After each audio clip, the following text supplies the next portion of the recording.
Dans le monde du digital, des conflits persistants et acharnés se déroulent quotidiennement entre les entreprises, dans le but de satisfaire le plus grand nombre d'utilisateurs. L'UX est l'un de ces combats. Des experts se sont regroupés afin de le départager. Ils forment le tribunal de l'UX. Voici leurs histoires. Affaire numéro 1. Les applications de navigation, Waze contre Maps contre Plan. Bienvenue à tous pour ce premier numéro du tribunal de l'UX. Je suis Grégory de la société Entico et je serai votre juge pour ce premier dossier. Mes confrères et consoeurs de la communauté UX et au-delà vont s'opposer et plaidoyer afin de déterminer quelle application de navigation est la meilleure du point de vue de l'UX, le tout sans trop se prendre au sérieux. Dans l'équipe de défense Waze, nous aurons Léa, Marie. Pour Maps, nous aurons Nico. Et enfin, pour défendre Plan, Martin. Parfait. Nous avons également notre juré qu'il faudra convaincre. Bonjour Odile. Bonjour. C'est elle qui déterminera l'application ou la plaidoirie la plus convaincante dans une décision qui n'aura évidemment rien d'absolu ni de définitif. De mon côté, je serai chargé de faire régner l'ordre et l'impartialité, sachant quand même que mon manager fait partie de l'une des équipes. Je vous propose de commencer avec la présentation des applications. La parole est à l'équipe Waze. La seule application qui vous avertira en temps réel des événements sur la route, indispensable à une conduite en toute sérénité, c'est Waze. Fini les aléas, les incertitudes ou les désagréments. Waze, véritable allié de votre quotidien, est là pour vous et prend en charge chaque détail de votre trajet. Un accident qui survient, Waze vous prévient. un bouchon en formation, Waze vous prévient. un nouveau radar, Waze vous prévient. une limitation de vitesse qui a changé récemment. Waze vous prévient. Et la puissance de Waze ne s'arrête pas là.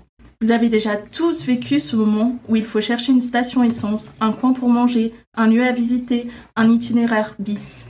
Quand il s'agit de chercher quelque chose, Waze, c'est un peu comme votre maman. Vous êtes sûr qu'il va le trouver et plus vite que vous. Sa communauté active informe et partage des informations en temps réel et sa gestion intelligente du trafic ne laisse aucune place au hasard ni aux mauvaises surprises, ce qui fera de vos trajets de véritables expériences prévisibles et agréables. Waze, c'est aussi une interface épurée pour ne garder que les informations essentielles de votre conduite. Mais ça, on en parlera plus tard. Ce n'est pas pour rien que Waze est l'application la plus téléchargée non disponible par défaut sur les téléphones. Si on la télécharge, c'est qu'on la veut. La parole est maintenant à l'équipe Maps. Alors moi je vais vous présenter Maps. On parle de quoi? Alors Maps, c'est quand même la plus grosse application de navigation au monde, leader incontesté et incontestable. C'est quand même plus d'1 milliard d'utilisateurs actifs par mois, et 250 pays et territoires cartographiés. Ça, c'est la base quand même pour des applis comme Waze, ou pour Tesla par exemple. Mais Google Maps, ça va plus loin. Alors, c'est aussi tous les modes de mobilité, donc piéton, transport en commun, vélo, etc. Donc ça, il est vraiment complet sur tous les modes de transport. À côté de ça, en ayant toute logique, Maps il vient aussi puiser dans toutes les ressources Google pour y rajouter plein de fonctionnalités. Donc forcément le référencement de tous les établissements, de toutes les entreprises, les avis Google, les infos, Street View, les coordonnées, tout ce qui est accessibilité, etc. C'est vraiment complet. Sans compter sur des outils plus détaillés comme la création de parcours de navigation, le listing d'adresses favorites, les catégories, le partage de coordonnées, de trajets, l'intégration de contraintes comme les bornes de recharge, les autoroutes, les modes de trajet, etc. etc. C'est aussi une synchronisation complète avec tous les modes de conduite en application, en mirroring ou en fonction d'Android Auto. Un petit mot sur le moteur de la gestion du trafic. Maps se sert principalement de la localisation de devices Android à un endroit donné, en ajoutant des valeurs de vitesse, des valeurs gyroscopiques ou de densité. Bref, pas besoin de déclarer, même si on peut le faire, c'est déjà analysé et affiché à l'écran. Surtout quand on a plus de 5 milliards de devices Android sur la planète. Bon, on l'aura compris, Maps c'est l'appli de référence de GPS actuellement. Et comme dirait Claudie Faucon, au-dessous de lui il n'y a personne, en dessous de lui il n'y a personne. C'est QFD. Ok, très bien. La parole est maintenant à Plan. Donc bien moins aguicheur que mes confrères et consoeurs. On va faire ce que fait Plan et Apple de manière générale, de la simplicité, de la sobriété et du design épuré. Je pense que c'est ce qui résume le mieux l'application Plan. Par défaut présente sur les devices Apple. Bon, il y a eu une mauvaise presse, c'est vrai, pendant quelques années. fait quand même partie aujourd'hui des leaders sur le marché des applications de navigation. Il regroupe l'ensemble des fonctionnalités qu'on peut attendre d'une application de navigation, sans redire ce qui a déjà été dit précédemment. Ce qu'on va rajouter comme gros point fort, et c'est ce qui est de manière générale présent sur l'environnement Apple, c'est tout l'écosystème. C'est l'interconnexion avec les différents devices Apple. Vous avez besoin d'avoir une visibilité 360 sur votre navigation. Vous conduisez, vous n'avez pas le temps de regarder votre téléphone, c'est pas grave, vous avez une Apple Watch, et votre Apple Watch va automatiquement vibrer quand vous changez de direction, quand il y a une petite alerte à vous remonter. Et voilà, ça fait partie de ces petites choses toutes simples qui facilitent le trajet. Très bien. Merci à tous pour cette présentation assez convaincante, je dois le dire. Et passons maintenant à la recherche d'adresses. Et la parole est à l'équipe Maps. Alors aujourd'hui sur Google Maps, on intègre tous les types d'usages. Et donc la recherche s'en inspire pour saisir sa destination ou son parcours. Très facile d'accès, on commence forcément par la force de Google, le moteur de recherche qui intègre toutes sortes de réponses saisies ou suggérées. Une adresse, un nom, une société, un POI, peu importe. Le moteur intègre tout et vous propose les résultats les plus cohérents. Mais on retrouve aussi d'autres fonctionnalités. Tout ce qui est destination par coordonnées GPS. Toutes les suggestions des endroits déjà visités. Forcément toutes les adresses préférées enregistrées dans l'application, son domicile, son travail, etc. Tous les liens avec les fiches contacts du téléphone. Logique. La recherche en fonction du type de locomotion, donc piéton, train, transport ou un mix de tout. L'avion, bateau, on a tout. La recherche par catégorie du besoin, est-ce que je dois rechercher une borne, est-ce que je dois chercher de l'essence, un restaurant, peu importe, on trouve tout un supermarché. Et évidemment, on peut commander tout ça vocalement. En tout cas, d'un point de vue usage, l'application Maps embarque toute forme de recherche afin de répondre à quasiment tous les besoins utilisateurs. Dans ce contexte, il est normal que Maps devienne la référence en termes de navigation. Objection! Alors, nous, on pense que Maps a très bien exposé ses arguments, mais que Waze, aujourd'hui, propose mieux. Puisque là où Maps donne une info brute à l'ouverture de l'application qu'on doit analyser ensuite, Waze le fait pour l'utilisateur. Si on prend un exemple type, Waze, aujourd'hui, par exemple, envoie une notification avant même que l'utilisateur ouvre son application pour planifier son trajet, par exemple. Donc une notification qui va en fait venir te dire par exemple en fait voilà, par rapport à ton trajet il y a plus de trafic que prévu et donc il faut que tu partes plus tôt. Donc en fait Waze il anticipe les trajets en plus de les prévoir. On peut objecter sur une objection ? Bien sûr. Bien sûr, objection, votre honneur. Objection sur l'objection. Objection sur l'objection, tout à fait. Alors, on t'écoute. Ce que j'ai entendu Léa dire que effectivement Waze te permet de choisir ton trajet, de te dire pars plus tôt parce que t'es embêté. Il y a une récente étude qui est parue par des utilisateurs sur Waze. Quand t'es sur un lieu de congestion, il te propose sciemment de changer ton itinéraire pour pas que tu te retrouves dans les bouchons. Sauf que l'itinéraire qu'il te propose, il est pas forcément plus court. Et ça, aujourd'hui, c'est un problème. Parce que t'es un peu assimilé à de la tromperie sur l'utilisateur. Ok, alors du coup je dirais qu'il y a des gens qui ne supportent pas les bouchons et on est très nombreux en France et je pense partout ailleurs à vraiment pas supporter ça. Et donc si moi je peux faire un même trajet et qu'en fait j'évite les bouchons, voire qu'il est 5 minutes plus long mais qu'il n'y a pas de bouchons, je vais avoir tendance à le privilégier et on sait de toute façon que c'est le principe de Waze, c'est de faire passer par les petites routes pour éviter les axes bouchés. Donc il n'y a pas de tromperie pour moi sur comment on vend le produit et à l'utilisation, il n'y a pas de souci non plus. Alors, c'est pas une objection, mais je vais donner un peu de grain à moudre à Plan. Mais on va revenir sur le modèle déjà de base de Waze, qui est quand même un modèle qui est sur les habitudes de consommation. Et donc, effectivement, il va sciemment choisir un autre trajet et sciemment choisir un trajet où il y a potentiellement une habitude de consommation. Un McDo qui traîne, j'en sais rien, enfin voilà. Et donc, c'est pas le cas de Plan et de Maps d'ailleurs. Et pour en revenir à la fonctionnalité de ces notifications, je ne sais pas si c'est réellement lié en fait à l'usage de Maps ou de Plan, mais plutôt à un usage mixte entre le système d'exploitation et tes habitudes de vie.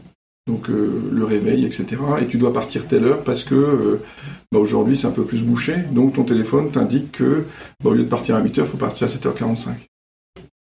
Je ne sais pas si c'est réellement l'application de navigation. Peut-être que ça leur plaît d'être contrôlé par une machine, hein, mais on se rapproche de Matrix, quoi. Ouais. Objection. Encore sur objection.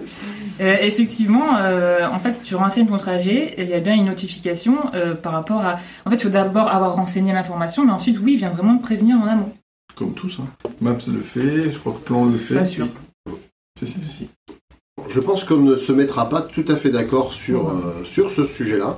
Donc si vous avez fait le tour de la question quant à la recherche d'adresse, on va passer à la section suivante, à savoir la gestion des événements sur la route.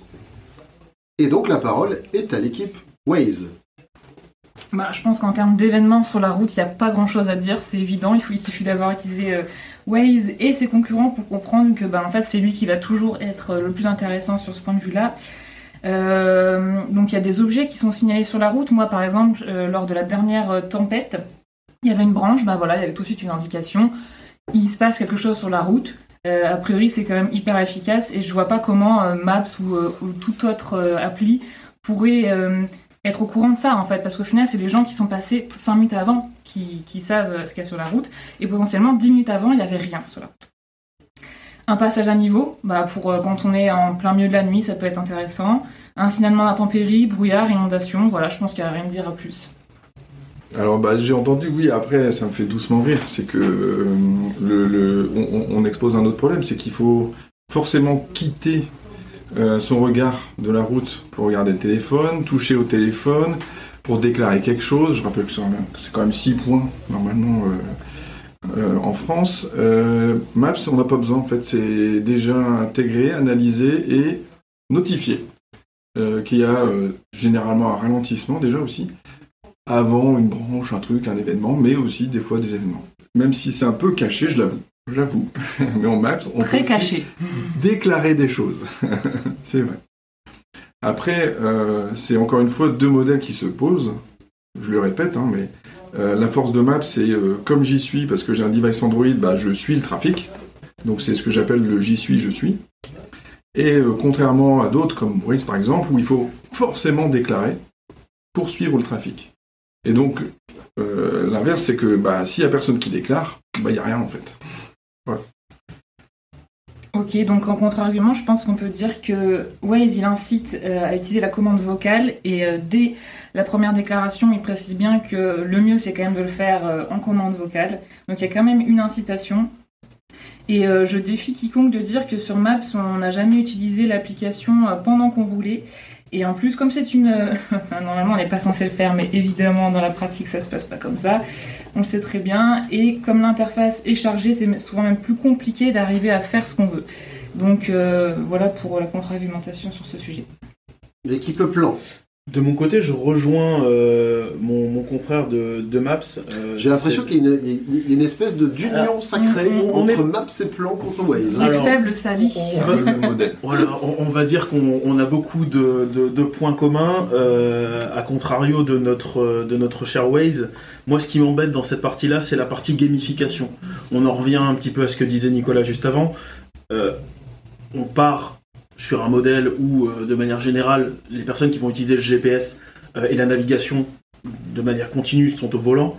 Quand tu es au volant, cette notion de gamification qui détourne ton attention de tout l'aspect sécurité du code de la route, moi, elle me gêne. Donc, aller inciter les gens à dire il faut déclarer le nid de poule, il faut déclarer le radar mobile de policier qui est sur la voie, aller déclarer qu'il y a tel ou tel événement qui s'est passé, ou au contraire, devoir dire sur l'application j'y suis passé, ça n'y est plus. Cette sorte de gamification, pour moi, elle incite à avoir un comportement dangereux sur la route. Alors, du coup, la déclaration et la gamification, est-ce que ce serait une dark pattern ? On ne résoudra pas, je pense, cette question aujourd'hui. On est un peu dans... Je me permets, on va même un peu plus loin, parce que quelle utilité dans Waze, pour pas la nommer, de déclarer encore la police ou les radars ? Puisque ils sont déjà de toute façon signalisés par des panneaux. Et ça doit être, je pense, 90 voire 95% des signalements sur Waze. Sinon, il n'y a pas de data. C'est vrai. Voilà, Petit dernier argument sur la notion d'événements sur la route, trafic, obstacles, etc. C'est l'estimation du temps de trajet. Parce que c'est un sujet, ça aussi, on peut en parler, quoi. Entre Waze, Maps ou Plan. Maps, on est quasiment systématiquement dans les clous. Waze, on est toujours avec un trajet qui rajoute, parce que comme c'est du temps réel de déclaration, il n'y a pas d'analytique derrière, donc les déclarations elles se rajoutent, donc on rajoute du temps. On rajoute, on déclare, on rajoute, on déclare, on rajoute. Rien de plus à dire. On en reparlera un peu plus tard si tu veux. Parfait. On va maintenant passer à la navigation, les trajets et la signalisation. Donc là, on va redonner la parole à l'équipe Maps qui a beaucoup plus de choses à dire. Alors, la grande force forcément de Maps, c'est tout ce qui remonte de la cartographie de Street View, donc derrière de tout ce qui est véhicule de cartographie, etc. Et donc effectivement, là-dessus, on a des mises à jour hyper régulières sur toutes les informations rencontrées sur la route en fait. Ça va même jusqu'aux panneaux, aux indications, maintenant on a la gestion des feux, etc. Tout remonte dans Maps en fait maintenant. Et donc en fait finalement, nous quand on l'utilise en tant qu'utilisateur, donc vraiment en tant qu'utilisateur, quand on est derrière l'interface, ça nous permet vraiment d'anticiper tout le trajet en fait. On sait qu'il y a des chemins plus courts qui vont apparaître, ça c'est le classique de toutes les applications, mais on sait qu'il va y avoir un stop, qu'il va y avoir un feu, que voilà, enfin tout est annoncé. Donc l'application en tant que telle sur le mobile, globalement l'interface elle est quand même plutôt simple, contrairement à ce que j'ai pu entendre. Tout ce qui est notification, changement de direction, limite de vitesse, c'est toujours annoncé dans des délais qui sont vraiment, encore une fois, dans l'anticipation. Donc vraiment sur l'interface, je pense que moi je l'aurais qualifié de pragmatique et fonctionnel en fait. Ouais, c'est pas la plus gamifiée ou la plus design, mais elle est ultra fonctionnelle et elle permet justement de gérer sans interaction gestuelle ou manuelle tout son trajet. En termes de navigation aussi, il y a quand même beaucoup de choses qui facilitent la navigation, le choix des parcours alternatifs, le choix du mode de conduite, entre guillemets, c'est éviter par exemple une autoroute, un ferry ou des péages, choisir le plus court ou le plus rapide ou le plus économique, c'est aussi des choix de navigation. Quand on veut rouler à l'économie, ça peut être intéressant. Et la grande force aussi de Google, et ça, ce qui commence à arriver, c'est toute la suggestion et l'enregistrement de ces données grâce à l'IA, et qui vont un peu automatiser après toutes ces habitudes, on va dire, de navigation et de conduite. Donc voilà, évidemment, on parle de navigation en sens général, mais je répète encore une fois, donc c'est voiture, train, avion, à pied, à vélo, on fait tout avec Maps. Voilà. Juste pour finir sur la navigation encore, c'est tous les modes d'application, c'est en mobile, en mirroring, en Android Auto, on fait tout avec. Et même en mode piéton, comme on en parlait tout à l'heure, avec le téléphone qui vibre pour nous faire tourner à gauche ou à droite. Voilà. Tout est prévu. L'équipe Plan souhaite intervenir. Exactement. Alors ça fait tout, mais est-ce que ça fait pas un peu trop, justement ? Parce que là, ça fait le train, ça fait l'avion, c'est sympa, mais bon, la partie navigation et trajet dans un avion, j'ai du mal à en voir l'application.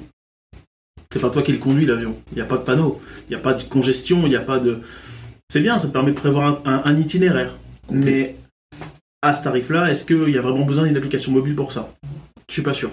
Après, sur la partie piéton, effectivement, là-dessus, rien à redire.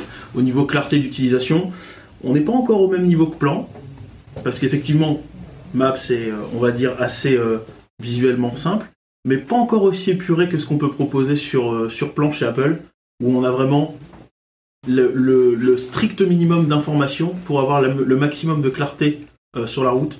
Après, je dois le concéder, il y a un effet un peu perturbant sur Plan, c'est la temporalité entre la localisation sur la carte et la localisation réelle qu'on a, par exemple, quand on est en voiture. Je sais que Google Maps patch un petit peu ce biais-là en anticipant et en décalant légèrement la position sur la carte de l'utilisateur, afin qu'au moment où il se rende compte qu'il doit tourner, il a déjà encore un peu de temps pour réagir. Ce qui est malheureusement pas le cas chez Plan. Si on fait uniquement attention à la partie visuelle, au moment où il faut tourner. Et donc là, on braque le volant. Donc soit on anticipe un petit peu, soit on fait un peu plus confiance aux alertes vocales qui, elles, arrivent en temps réel, puisqu'elles préviennent avec un certain métrage d'anticipation. On est plutôt simpliste. C'est le seul biais, on va dire, un petit peu négatif que j'aurais sur la navigation sur plan, mais qui reste quand même extrêmement épuré, à l'extrême opposé désolé mesdames, de Waze, qui pour moi bourgeonne de stickers et de logos en tout genre qui polluent. Utiles. Exactement.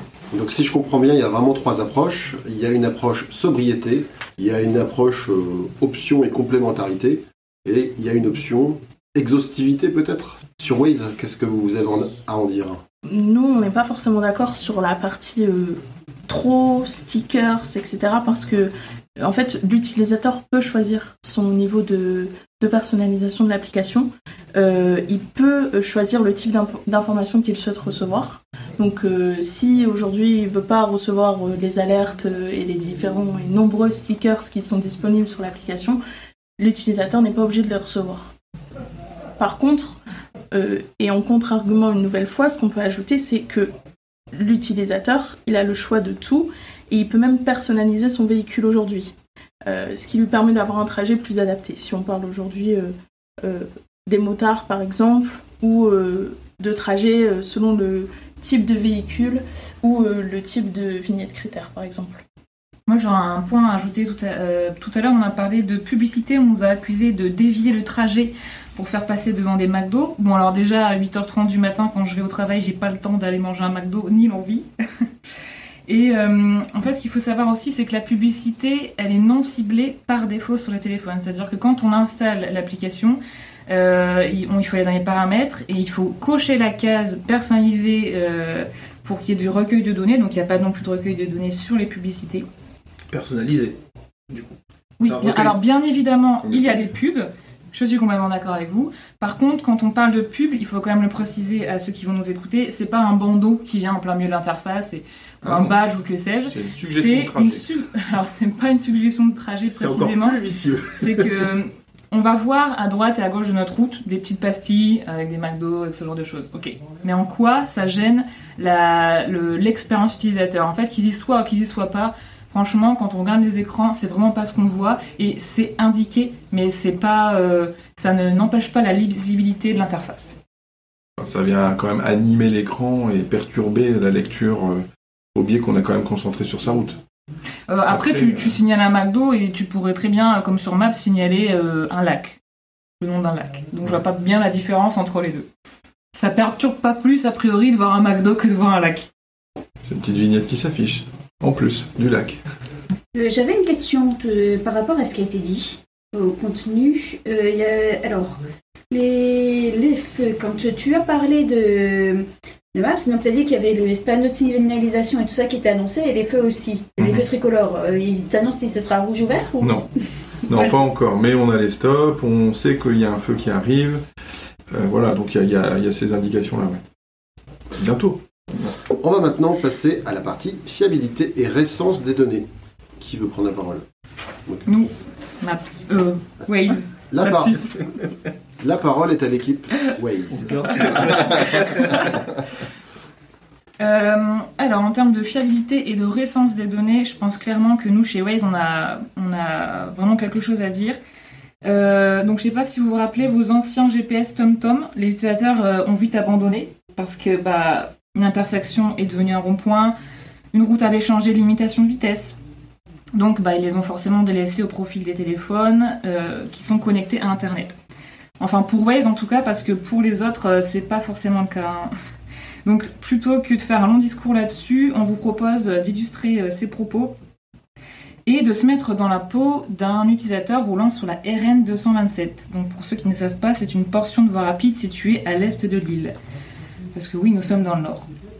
Donc, cette portion est passée à 70 km/h le 4 juillet 2023. Ça fait déjà un moment. Passage à 70 qui a, bien évidemment, été suivi quelques semaines plus tard de l'installation d'un radar. Or, à l'heure actuelle, donc 8 mois après, Google Maps indique toujours une limitation de vitesse de 90 km/h sur cette route, contrairement à Waze, qui s'est mis à jour très rapidement avec le changement de limitation. Pour ce qui est de plan, je ne sais pas le dire puisque je n'ai pas pu le tester. Donc bien évidemment, Maps n'affichant pas les radars, nous plaignons certains de leurs utilisateurs qui auront la mauvaise surprise de devoir payer une amende et se voir retirer un point car leur application de navigation les a induits en erreur en leur donnant une indication erronée. Ok, donc merci à l'équipe Waze. Qui d'entre vous, en Maps ou plan, a quelque chose à rajouter ou à contredire? À rajouter, ça dépend si je dois faire preuve de bonne foi ou pas. Parce que comme Léa l'a précisé, elle n'a pas pu tester la partie plan. L'éthique m'impose l'honnêteté. Effectivement, certaines routes mettent un petit peu de temps à s'actualiser d'un point de vue limitation de vitesse. Mais, cependant, je tiens à préciser qu'on est là sur un outil d'aide à la navigation et à la conduite qui ne doit pas dispenser le conducteur et l'utilisateur de regarder les panneaux de signalisation lui-même. Au même titre qu'on ne fait pas confiance au petit logiciel installé dans son véhicule sur l'ordinateur de bord. Certes, c'est pas top. Maintenant, je pense que le PV, on peut l'éviter quand même en conduisant normalement et en faisant preuve de vigilance sur la route. Pour le reste des signalisations au niveau plan, généralement c'est à jour. Surtout en termes de tout ce qui est congestion via une analyse en temps réel du trafic utilisateur. Il y a un recueil de données qui est fait de manière, on va dire, passif et qui ne nécessite pas une action utilisateur. C'est-à-dire que c'est comme un ping sur un pool de serveurs où on va détecter les comportements utilisateurs de ceux qui utilisent plan. Et en fait, c'est un peu cette émulsion d'utilisateurs qui crée les datas en temps réel, en complément des datas qu'on va aller chercher sur tout ce qui peut être data gouvernementale et data utilisateur, puisqu'on peut faire du relevé utilisateur manuel comme Maps le précisait, mais c'est un petit peu plus dissimulé. On n'est pas sur de l'incitation sur plan. Toujours sobre. Ouais, après, j'ai pas. Alors, je connais pas cette route, donc je peux pas contre-argumenter parce que voilà. Après, il est vrai qu'il y a de temps en temps, et je pense que c'est global à toutes les applications, il y a des retards de mise à jour sur certaines indications de vitesse. Ça, je peux le concevoir, il n'y a pas de souci. Après, l'objectif, c'est quand même de rester concentré sur sa route et pas de regarder son appli Waze non-stop parce qu'il y a des petits gimmicks partout. Donc voilà, après, je voudrais juste rappeler aussi que la base même de Waze, c'est quand même Google Maps. C'est ça comme ça. Mais pas que, parce que c'est aussi utilisé chez Tesla, par exemple. La cartographie et les données viennent de Google Maps. Donc, force est de constater que, en termes de fiabilité de données, ils sont quand même plutôt bons. Puis c'est un peu des cousins avec Waze, puisque ça appartient à Google aussi. Objection. La mise à jour, elle se fait pas grâce aux données de Maps, elle se fait grâce aux utilisateurs qui passent devant le changement de vitesse. Donc c'est eux qui viennent mettre à jour. C'est les utilisateurs qui viennent mettre à jour. C'est pas Maps qui dit à Waze, attention, il y a une donnée qui a été mise à jour. Parce que sinon ça prendrait 8 mois. Si je veux mettre 90, je peux. Il faut qu'il y ait plusieurs personnes qui mettent 90. Donc si on a un groupe de 40 personnes, on peut. Il faudrait qu'il y ait 40 personnes mal intentionnées qui passent à cet endroit-là. Et a priori, on n'a jamais entendu parler de ce genre de situation. Donc ça doit pas arriver. Moi, dans mon voisinage, contre-exemple, comme les gens roulaient très vite, on était dans tout le voisinage à déclarer la police, alors qu'il n'y en avait pas. Et quid des zones désertiques du coup? Parce que là tu parles des datas qui sont uniquement montées par l'utilisateur, mais il faut bien une data de base, il faut bien un pool de base d'informations. Demain tu as une route sur laquelle personne ne passe, ou en tout cas personne qui décide de faire le signalement sur Waze. On en revient à la dépendance à la communauté. Le jour où la communauté cesse de participer, quelle data vous affichez sur la... Pas besoin d'aller dans le désert, il suffit d'aller en Espagne par exemple. Si t'es dans la Creuse. Alors j'ai envie de te dire, si t'es dans le désert, du coup il n'y a pas de risque qu'il y ait un embouteillage. On va maintenant passer à la partie interfaçage et interconnexion. La parole est à l'équipe plan. Alors niveau interfaçage interconnexion, comme je le présentais un petit peu plus tôt, on est sur un des points forts de plan, avec l'écosystème Apple, avec tout ce qu'on va pouvoir avoir en termes d'interconnexion et de facilité à avoir accès à plan sur d'autres périphériques, que ce soit l'Apple Watch, les AirPods, le CarPlay. Voilà, on est sur quelque chose qui est universel, qui est omniprésent dès lors que vous avez l'écosystème Apple. Alors effectivement, ce confort a un coût, comme le fait subtilement remarquer mon collègue de chez Maps. C'est pas très visuel. Hein, mais alors, c'est pas très visuel, mais le jeté de billets y était. Voilà, on a eu un mime de jeté de billets. Je tiens à faire remarquer à notre auditoire que mon collègue est équipé d'un Mac, et que donc il a fait un premier pas vers Plan, et je l'en félicite. C'est le début de la rédemption. Avec cet écosystème, tout est connecté automatiquement. J'ai pas besoin de paramétrer Plan sur mon Apple Watch. J'ai pas besoin de brancher mes AirPods sur mon téléphone pour avoir les notifications vocales quand je les ai dans les oreilles, même si c'est pas recommandé au volant. Tout est connecté. Demain, vous avez un système CarPlay. Il y a 3 fois rien à faire. Tout est déjà quasiment branché. On est sur la force de l'écosystème Apple au niveau de l'interfaçage. Le contrôle vocal pour le main libre avec Siri. Ça, je pense qu'on ne le présente pas. Il y a, à mon avis, une petite copie de la part de Maps qui est possible. Je pense que Waze, on en est encore un peu loin, à moins d'une utilisation du système vocal directement du périphérique. En tout cas, on a moins de fonctionnalités que quelque chose qui serait natif. Et puis bien évidemment, la mise en miroir des écrans. Donc là, on retourne sur l'écosystème avec l'Apple Watch où, lors de la conduite, j'ai et les indications sur mon Apple Watch au volant, les vibrations lors des différents changements de direction, et en même temps, je peux avoir la version complète et visuellement plus adaptée sur l'écran du téléphone qui sert de GPS. Bon, moi je peux continuer, parce que des petits tacles très gentils. Après, tout ce que j'ai entendu, ça m'a pas forcément convaincu, puisque tout ça c'est aussi natif dans toute la galaxie Google et forcément Maps. Tout ce qui est mode auto, donc avec Android Auto, mirroring sur le téléphone. Alors on n'a pas besoin d'Apple Watch ou de montre connectée d'ailleurs aussi pour être guidé en tant que piéton. On a juste besoin de son appli et de son téléphone, voilà, ce qui permet de faire certaines économies. Donc c'est assez pratique chez Maps parce que vraiment tout est intégré. Et puis tout est aussi adaptable en fonction des modes de locomotion, que ce soit un vélo ou piéton, et forcément voiture, etc. Donc c'est assez facile. Et oui, j'entendais le vocal. Bon, le vocal, c'est l'outil assez pratique dans Google Maps pour se guider, pour envoyer une destination. Donc finalement, oui, c'est pas natif dans l'application Maps, c'est natif dans Android et dans Google, mais ça sert très très bien Google Maps, il n'y a pas trop de problèmes, sachant que on n'a pas besoin de demander une adresse, on peut juste donner un nom d'un bâtiment, d'une enseigne, etc., un lieu, et il nous y emmène très facilement. Après, l'autre grosse force aussi de Maps, c'est aussi tout ce qui est interconnexion des fonctionnalités avec d'autres applications d'infodivertissement. Donc les messages, donc on peut les lire, on peut répondre vocalement, Spotify, WhatsApp, enfin voilà, il y a beaucoup de choses qui sont aussi interconnectées. Et quel que soit le mode d'utilisation, que ce soit en Android Auto, en mirroring, enfin voilà, forcément sur son téléphone. C'est juste la base. Équipe Waze. Nous, on n'ira pas jusqu'à l'objection pour la partie plan, mais juste une petite remarque sur l'utilisation de l'Apple Watch qui vient d'être évoquée. On a eu un petit tacle tout à l'heure sur l'utilisation des stickers sur l'esprit communautaire, qui pouvait déconcentrer l'utilisateur qui est au volant. On s'interroge juste sur l'utilisation d'une Apple Watch au volant. Est-ce que cela est normal ? Est-ce que cela ne déconcentre pas l'utilisateur ? J'en dirai pas plus là-dessus. Voilà, on se laisse réflexion. Voilà, tu laisses les auditeurs se faire leur propre opinion. Moi je plus sois.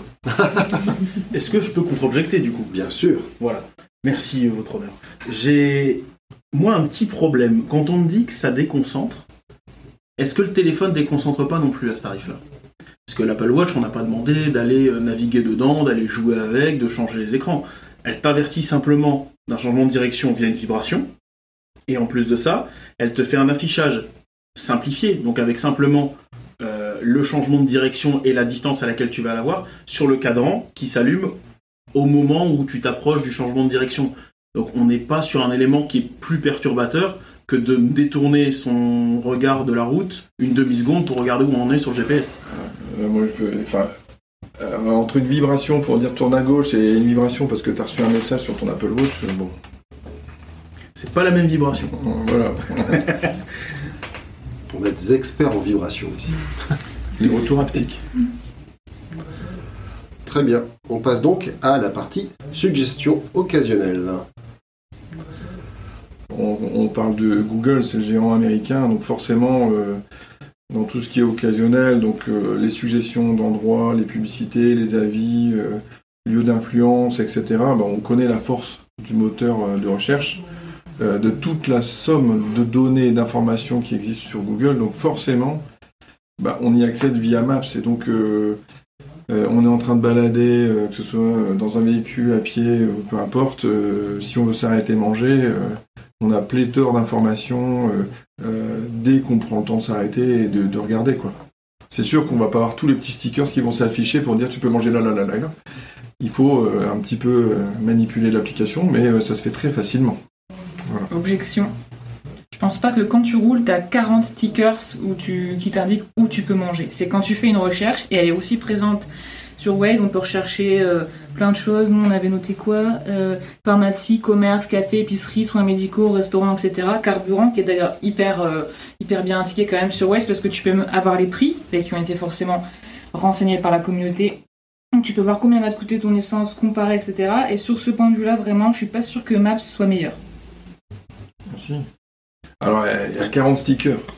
Et oui, il y a 40 utilisateurs de Waze autour de toi déjà, plus les restos qui sont noyés, plus les pubs qui sont noyés. Non, et alors l'interface ne ressemble quand même pas à ça.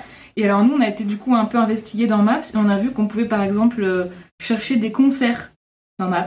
Bon, a priori, c'est faisable, mais je me demande bien à quoi ça sert. Quand on cherche un concert, on va pas dans Maps. Donc en fait, c'est bien d'avoir plein d'options, d'être hyper connecté, mais enfin, il faut être raisonnable. Je vais pas aller sur mon application de Maps pour chercher sur quel concert je vais aller dans les prochains jours. Si on est à pied à Paris ou à Bruxelles ou à Londres, peut être intéressant de savoir ça. Alors moi, je peux appuyer l'argument de Léa. Le pourquoi du comment, c'est on est sur un peu le fonds de commerce de Google. Le fonds de commerce de Google, c'est l'information. C'est le moteur de recherche, il est gratuit, modulo les petites conditions d'utilisation qui sont en dessous, à savoir tout ce que tu recherches et tout ce que tu fais. Comme c'est moi qui te le dispense, j'en ai connaissance et j'en dispose comme j'entends. Est-ce qu'il n'y a pas une volonté aussi de Google de dire je veux savoir à quoi tu t'intéresses, je veux savoir ce que tu recherches, à quelle heure, quand et à quel moment. Ça me fait grossir la base de données et derrière on va faire de la revente, on va faire de l'exploitation de données, on peut faire tout un tas de choses avec de l'information. On est quand même sur la ressource du 21e siècle qui se paye de plus en plus cher. C'est d'ailleurs le cas pour tout le monde. Sauf Apple aussi. Sauf pour Plan qui a un respect de la vie privée au même titre qu'Apple, qui fait de l'exploitation des données pour son seul compte et non à usage commercial, et qui va faire non pas de la suggestion dans notre cas, mais de la prise d'habitude. Ce qui est totalement différent, parce qu'on va pas suggérer en fonction d'un comportement que l'utilisateur induit via ses volontés en disant je vais aller chercher un concert, et en fait via ces choses-là lui proposer des choses connexes. Là on est sur des habitudes. Plan va détecter que généralement les mardis à telle heure je me rends à tel endroit, il va me suggérer tiens est-ce que tu veux lancer une navigation vers tel endroit vu que tu as l'habitude d'y aller. On est simplement sur de la collecte d'habitudes uniquement pour Plan. Le marketing Apple est très fort. Et Apple est très fort. Je veux bien qu'on reprenne cette partie-là. Moi, j'ai une objection là-dessus. En tant qu'utilisateur, je pense que je vais préférer qu'on me suggère des lieux où j'ai l'habitude d'aller, etc. Peut-être que d'un point de vue confidentialité, il y a des choses à redire, mais en fait, si moi je suis utilisateur et que ça me dérange pas de partager un minimum d'informations à l'application, je vois pas en quoi c'est un problème. Très bien. Dans mon expérience utilisateur, en tout cas. Bon, tu fais un petit switch, c'est bon. Très bien. On n'a pas assez entendu expérience et utilisateur. Oui, mais c'est bien de recentrer le débat, parce que c'est vrai que pour l'instant on parle de plein de choses, et c'est bien aussi de recentrer sur le fait qu'on essaie de parler de manière plus ou moins détournée du UX depuis tout à l'heure. Dernière section, maintenant nous allons aborder les fonctionnalités spécifiques des applis. Qui souhaite se lancer? Nous, on peut.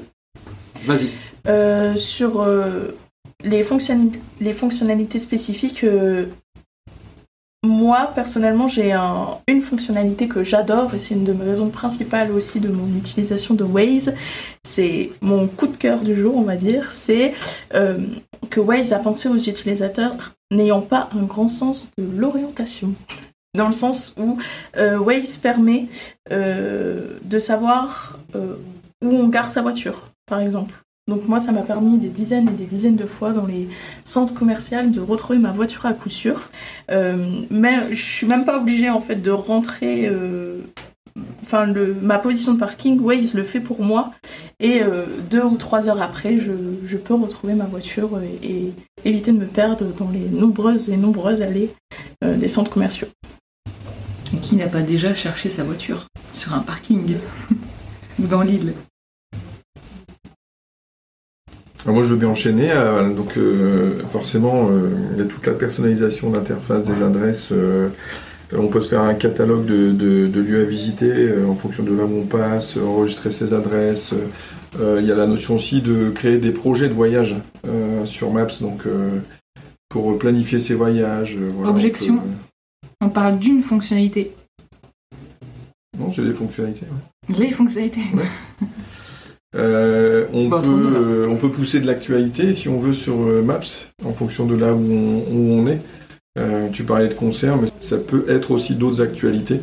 Je pensais à des alertes terrorisme, etc. Enfin, en fonction de la géolocalisation, voilà. On peut créer ces tracés spécifiques, donc des traces GPX, ce qui permet de faire de la rando, sortir un peu des sentiers battus, ce qui n'est pas le cas forcément de Waze ou de Plan.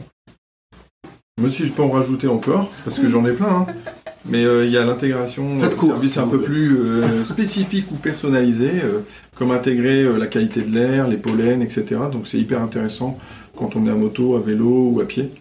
Il y a aussi tout ce qui est récapitulatif des mensuels ou annuels des déplacements et l'impact que ça a sur l'écologie. Donc ça, c'est plutôt cool sur Maps. On peut aussi, alors je sais pas si c'est spécifique, mais je l'ai peut-être entendu tout à l'heure sur Waze, mais j'en suis plus sûr. Mais on peut spécifier son type de véhicule afin d'adapter sa consommation ou sa recharge, etc. Waze, donc moto, j'ai tel modèle. voiture, etc. Non, là on est sur la marque et le critères. modèle du véhicule pour adapter la consommation. C'est possible C'est un peu aussi. plus détaillé, mais bon. C'est possible aussi. Donc voilà, et on a la possibilité aussi de corriger tout ce qui est carte et points d'intérêt, ou de créer même son propre lieu ou établissement sur la carte. Du coup, nous on peut aussi renseigner le type d'essence et l'avenir de critères. Côté Maps, est-ce qu'il y a une fonctionnalité qui se différencie des autres applis? Alors côté plan, la fonctionnalité on va dire spécifique, celle qui est la plus présentée, c'est le flyover, qui est disponible dans les grandes villes, qui permet d'explorer un petit peu à la manière d'un oiseau le dessus de la ville en vue satellite et de se balader. Ça permet déjà d'anticiper certains trajets et d'avoir une visibilité satellite, on va dire, en 3D sur ces fonctionnalités-là. C'est très intéressant. Le seul bémol, c'est que c'est présent pour l'instant que dans les grandes villes. Donc ça fonctionne sur l'île, ça fonctionne sur Paris, sur les plus petites villes type Seclin, j'en doute fort. Mais c'est une fonctionnalité qui est en cours de déploiement et qui fonctionne plutôt bien pour l'avoir testé sur l'île. On est plus sur du contemplatif que de l'utilitaire, bien évidemment. Mais elle a le mérite d'être là. Pour le reste, on est sur des fonctionnalités qui vont être communes à nos deux autres compères. Modulo, le Share ETA, comme il l'appelle, qui permet de faire du partage facilité d'itinéraires avec ses contacts sur les technologies Apple. Ils ont toujours des choses un petit peu plus spécifiques, un petit peu comme les e-messages, comme le AirDrop, ce genre de choses. C'est des technologies qui, allez, en un clic, on envoie à la personne concernée, c'est déjà intégré, c'est déjà tout prêt, il n'y a pas besoin d'aller télécharger un QR code, de prendre un lien qui nous ouvre un navigateur, qui nous demande de rouvrir l'application, comme on pourrait l'avoir de manière un petit peu malheureuse sur Google Maps. Hein. Vous prenez une adresse sur le web, et puis oh bah non, tu veux rester sur le web, bah non, je veux ouvrir l'application, bah non, j'aimerais bien rester sur le web. Donc il y a toujours une petite incitation. Là on est sur du transparent, on est sur du pur, du propre, de l'épuré, de la simplicité. D'ailleurs ça bug, hein, des fois cette transition entre web et maps, c'est une selon catastrophe. l'appareil elle peut être catastrophique. C'est on une est bien abomination. entre appareils Apple. C'est que ça se partage pas sur un Android ou autre chose. On en revient à l'écosystème, au même titre que demain, on va pas dire que entre une banque A et une banque B qui font partie d'un groupe différent, on a des virements qui se font de manière instantanée. Ils vont te mettre un délai entre chaque parce que leurs systèmes sont peut-être pas forcément adaptés pour parler les uns avec les autres, au même titre que dans l'IT, quand tu as besoin de t'interconnecter avec une personne du bâtiment d'en face, il n'y a pas la même techno. Il faut mettre une passerelle. On se parle. Alors, finalement, les virements, ils se font. Alors qu'on a pas un Android, non. Tu parles de ça, eh bien, sache qu'il y a une des deux entreprises que nous représentons l'un comme l'autre qui a choisi de couper les vannes il y a quelques années à l'autre. Je ne sais pas si tu vois de quoi je parle. C'est-à-dire qu'historiquement, Plan était basé sur des données utilisées de Google Maps, avant que Google Maps ne crée son application sur l'App Store. Et puis un beau jour, Google a dit non, finalement on fait nous-mêmes. Donc voilà, forcément, faut voir qu'est-ce qui choisit de couper les vannes. Ah mais on voit où on en est aujourd'hui. Leader sur le marché. Très bien. Merci déjà à tous pour l'ensemble de vos plaidoiries. Chaque défenseur a pu présenter ses arguments ou contre-arguments à notre jury. C'est désormais à lui, ou à elle en l'occurrence, de se prononcer, éventuellement après un temps de délibération. Donc, chers jurés, avez-vous un verdict à rendre à la cour ? Vous avez tous déployé des très bons arguments. J'ai pu comparer des points forts des différentes applications. Par exemple, Waze, avec des données très facilement joignables sur l'écran. Maps, qui permet de conduire et de ne pas avoir besoin d'interagir avec son application pour pouvoir prendre en compte les aléas de la circulation. Plan qui peut être soutenu par de nombreuses applications et appareils périphériques. Personnellement, je suis plutôt du style carte, à donner la responsabilité au chauffeur, par exemple, pour regarder les panneaux, savoir ce qu'il va se passer autour. Je trouve très désagréable lorsque toutes les voitures roulent à 50 sur une route à 90 parce que les applications en général indiquent la mauvaise vitesse, comme il y a un exemple pas loin de chez moi. Donc c'est vrai que je ne dis pas que je ne me pencherai jamais sur vos applications parce que c'est vrai que vous aviez quand même des bons arguments, mais pour l'instant je vais encore rester à la carte. Ok, donc pas de vainqueur. Non. Sur l'ensemble de ces plaidoiries. Et alors si, dans l'absolu, tu devais choisir l'une de ces trois applications, au regard des plaidoiries, vers laquelle t'orienterais-tu ? J'apprécie la simplicité affichée de Plan. Ouais. Par contre, les périphériques ne m'intéressent pas. En fait, ce que je voudrais, et que je n'ai pas entendu ici, c'est une application où je puisse facilement indiquer lorsque, en conduisant, j'observe quelque chose qui m'interpelle dans les environs. Ça peut être une cascade, une forêt, un monument. Je pourrais cliquer sur l'endroit sur le GPS et plus tard savoir où c'est. D'accord, donc te mettre un peu des points de rappel sur points d'intérêt, ouais. Que ce soit moi qui puisse récupérer les informations, voilà, et non pas que l'on m'impose d'autres informations de l'extérieur. D'accord. Alors, sur ce principe-là, Maps, c'est le plus adapté. Voilà qui conclut notre premier épisode du Tribunal de l'UX. Nous espérons que vous avez passé un agréable moment en notre compagnie. N'hésitez pas à réagir, à nous faire vos retours aussi bien sur les argumentaires que sur le verdict ou sur le format en lui-même, et si ça vous a plu, à partager cet épisode sur vos réseaux ou à nous laisser un commentaire sur les plateformes d'écoute. Au nom de toute l'équipe Entico, on vous dit à très bientôt pour un nouveau numéro. Salut. Salut.